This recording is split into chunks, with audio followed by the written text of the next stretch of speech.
Tulog na ang mga bata.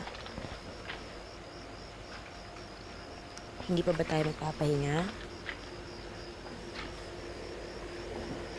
Miss na kita. Hindi mo naman ata ako na-miss eh. Ano ka ba naman? Kaya nga ako nagmamadaling umuwi dahil gusto ko na kayo makita eh. Tapos maabutan ko ganito. Umiyak si Charming. Kesyo ampun daw siya. Huwag mo nang iniintindi yun. Nagpapapansin lang yung batang yun.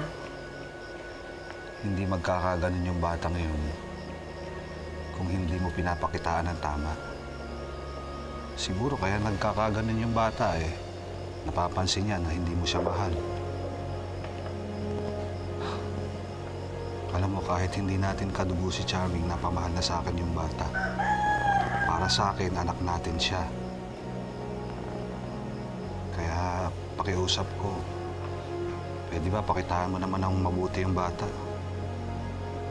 Para na sa ganun, hindi niya nakikita at ng mga kapitbahay natin yung pakikitungong ginagawa mo sa kanya kaysa dun sa tunay nating anak.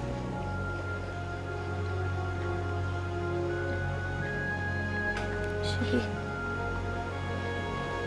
Susundin ko yung sinabi mo.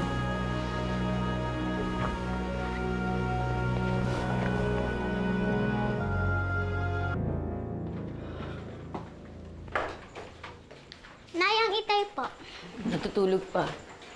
Alis na po ako, Nay. Ay. Hindi ka muna papasok ngayon sa pabrika, ha? Bakit po? Tanga ka ba? Nandiyan ang tatay mo. Ano sa palagay mo sasabihin niya kapag nalaman niya pinagtatrabaho kita, ha? Gusto mo mag-away kami? Ayaw po. Makinig ka. Hindi ka papasok hanggat nandito ang tatay mo, ha? At huwag na huwag mo rin makikwento sa kanya nagtatrabaho ka sa pabrika kundi tatamaan ka sa akin. Opo, Nay. Hindi ko po ikukwento. Ba't nakatanga ka pa dyan? Luto ka na. Gugutom na ako.